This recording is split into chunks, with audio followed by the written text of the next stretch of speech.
The Battle of Agincourt, where the English stood their ground and made the French bleed.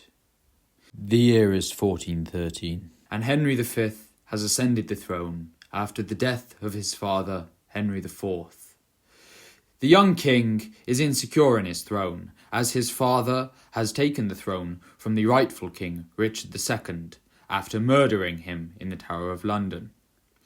The young King Henry faces off and defeats several plots against his crown, and after these plots are defeated, he turns his attention to gaining prestige. And what better way for an English king in the medieval period to gain prestige than fighting their long enemy, the French?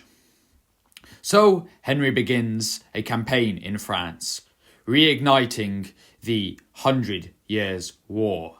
His first target is the French port city of Harfleur. Henry takes 9,000 soldiers and besieges the town.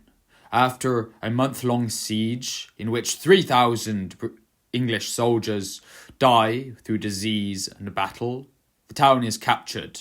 However, Henry's strength is greatly weakened. He then proceeds to rampage across northern France, gaining booty, plunder, and some spoils of war to gain prestige at home. However, the French will not allow this to be unpunished, and they send 12,000 of their men to confront Henry on a field at Agincourt. And so the forces array themselves on a muddy field near the Somme called Agincourt. The field is surrounded on both sides by forest, which the English use to their advantage as they hide their lethal longbowmen in the woods to rain fire down upon the advancing French. The French divide their forces into three battles, or three divisions. The main first division, full of cavalry and men-at-arms, the second and the third reserve division. The English, whose army mostly consists of archers,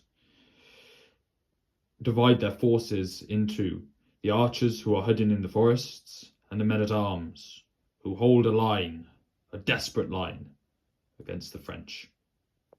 Before the battle is met, the English kneel and grab a handful of French soil, which they put in their mouths and chew, as they are almost sure that by the end of the day they shall be interred within this soil, as they have no hope of winning or even surviving this battle.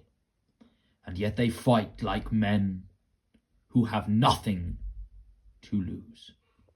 And the battle is met. Almost immediately after the first French battle charges, things begin to go awry for the forces of France. Their knights are bogged down in the mud of Agincourt.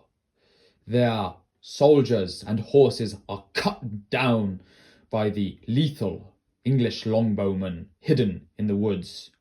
Those Frenchmen who do meet the English forces are quickly dispatched. Eventually, the weight of the French attack does force the English forces back slightly, and seeing this slight success, the second French battle charges into the fray with little success, as all they succeed in doing is slamming into their compatriots from behind. At this critical moment in the battle, Henry orders his archers to advance from the forests and fall upon the French flanks. The French, who can escape, beat a hasty retreat, while the Frenchmen engaged in battle with Henry's men-at-arms are now entrapped. And now we come to the saddest part of the battle. A small French raiding force attacks Henry's camp, and although not meaning any serious harm to the English, it scares Henry enough to order the execution of all prisoners. Seeing their compatriots slaughtered, and knowing they shall receive no quarter, the French reserves beat a hasty retreat. And the Battle of Agincourt is won for the English.